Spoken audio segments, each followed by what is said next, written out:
আসসালামু আলাইকুম, কি অবস্থা সবার? আশা করি সবাই আলহামদুলিল্লাহ ভালো আছেন। তো আজকে আপনাদের জন্য আবার আরেকটা নতুন ভিডিও নিয়ে হাজির হলাম। তো আজকের ভিডিওটা হচ্ছে শীতের পিঠা নিয়ে।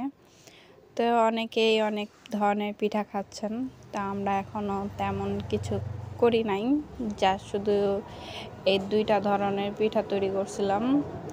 তো যেহেতু আমাদের বাসায় এখনও কেউ নাই মেহমান, তাই কোনো পিঠা তৈরি করা হয় নাই। শুধুমাত্র এই দুইটা পিঠা তৈরি করছিলাম, যেহেতু আমার ছোট ভাই ঢাকায় ছিল, তো ওর আসার কথা ছিল তার জন্য।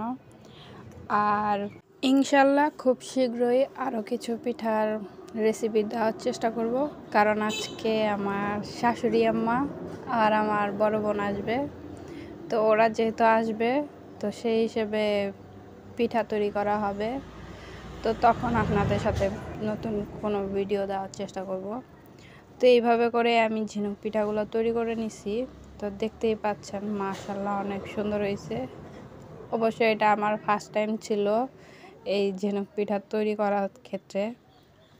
তো যারা নতুন তারাও কিন্তু পারবেন, যেহেতু আমিও নতুন। তবে একটুখানি নতুন চিরুনি নিয়ে করলেই কিন্তু হয়ে যাবে। তবে এই আটাটা কিন্তু ছিল চালের আটা, তবে আমি চালের আটার তেমন একটা কাই করতে পারি না, তবুও চেষ্টা করছি। এরপরে আমি সেই ঝিনুক পিঠা যে তৈরি করছি তার কিছু অংশের আটা দিয়ে আমি একটা নকশি পিঠা তৈরি করার চেষ্টা করছি। তো এইভাবে করে আমি ঝিনুক পিঠাগুলা আর নকশি পিঠাটা হালকা ভাজা দিয়ে উঠায় রাখবো, কারণ এটা দ্বিতীয়বার ভাজা দিলে তাহলে এটা খেতে অনেক মজা হয় এবং অনেক মচমচা হয়।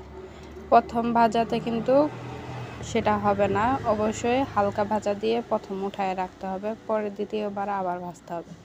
তো আমি এখানে একটা হাঁড়িতে গুড় বসাইছি, গুড়টা জাল দিয়ে নিচ্ছি। তো এর মধ্যে আমি একটু সামান্য লবণ দিয়ে দিলাম। লবণটা দিলে হয় কি মিষ্টিটা একটু কড়া হয়, যার জন্য আমি লবণ দিয়েছি। পরে এইভাবে করে আমি এতটুকু ঘনত্ব রেখে তারপর নামাই নিয়েছি। তো যে পিঠাগুলো আমি হালকা ভাজা দিয়ে রাখছিলাম সেই পিঠাগুলো এখন আমি আবার দ্বিতীয়বার ভাজতেছি। তো এটা ঠিক মতো ভাজা হলে প্রায় বাদামি একটা কালার আসবে, তখন এটাকে নামাই নিতে হবে।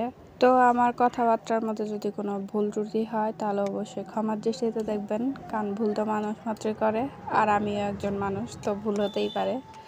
তো যাই হোক, আমি এভাবে করে ভেজে নিব। তো দেখবেন যখন ভাজা হয়ে যাবে তখন কিন্তু তেলের মধ্যে আর বুদবুদিটা উঠবে না, তো তখনই বুঝতে হবে ভাজা হয়ে গেছে।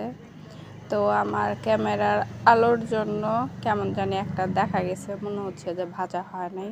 তো আমি ভাজা নেওয়ার পরে গুড়ের মধ্যে ভিজায় রাখলাম, তারপরে নিয়ে নিয়েছি ঝিনুক পিঠা।